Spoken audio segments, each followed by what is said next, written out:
ਤੋਹਫਾ ਮੇਰੇ ਬੇਟੇ ਦੀ ਖੁਸ਼ੀ ਵਿੱਚ ਯਾਰ ਮੁਹੰਮਦ ਸਾਹਿਬ ਨੇ ਭੇਜਿਆ ਦੁਬਈ ਤੋਂ।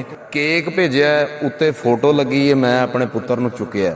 ਮਾਸ਼ਾਅੱਲਾ, ਪੁੱਤਰ ਮਿੱਠੜੇ ਮੇਵੇ ਅੱਲਾ ਸਭ ਨੂੰ ਦੇਵੇ। ਮੇਰੇ ਪੁੱਤਰ ਵਾਸਤੇ ਉਹਨਾਂ ਨੇ ਤੋਹਫਾ ਭੇਜਿਆ ਤੇ ਪੁੱਤਰਾਂ ਬਾਰੇ ਇੱਕ ਸ਼ੇਰ ਹੋ ਜਾਏ। ਖੁਸ਼ੀ ਬਾਜ ਨਾ ਲੱਭਾਂ ਤੇ ਆਉਣ ਹਾਸੇ, ਤੇ ਦੁੱਖਾਂ ਬਾਜ ਨਹੀਂ ਰੋਵਣੇ ਰੋਏ ਜਾਂਦੇ,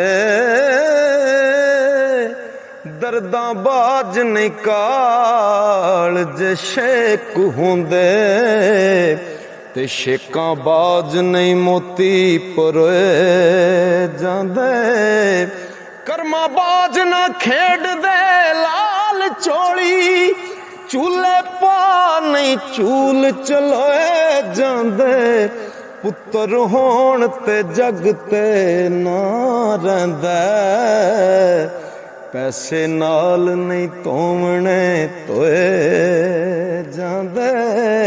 ਬਹੁਤ ਸ਼ੁਕਰੀਆ ਜੀ ਯਾਰ ਮੁਹੰਮਦ ਸਾਹਿਬ, ਤੁਹਾਡੀਆਂ ਮੁਹੱਬਤਾਂ ਦਾ ਬਹੁਤ ਸ਼ੁਕਰੀਆ। ਅੱਗੇ ਵੀ ਤੁਸੀਂ ਮੇਰੇ ਨਾਲ ਬੜੀ ਮੁਹੱਬਤ ਕੀਤੀ ਹੈ ਔਰ ਇਸ ਤਰ੍ਹਾਂ ਹੀ ਮੁਹੱਬਤਾਂ ਵੰਡਦੇ ਰਹੋ। ਬਹੁਤ ਸ਼ੁਕਰੀਆ।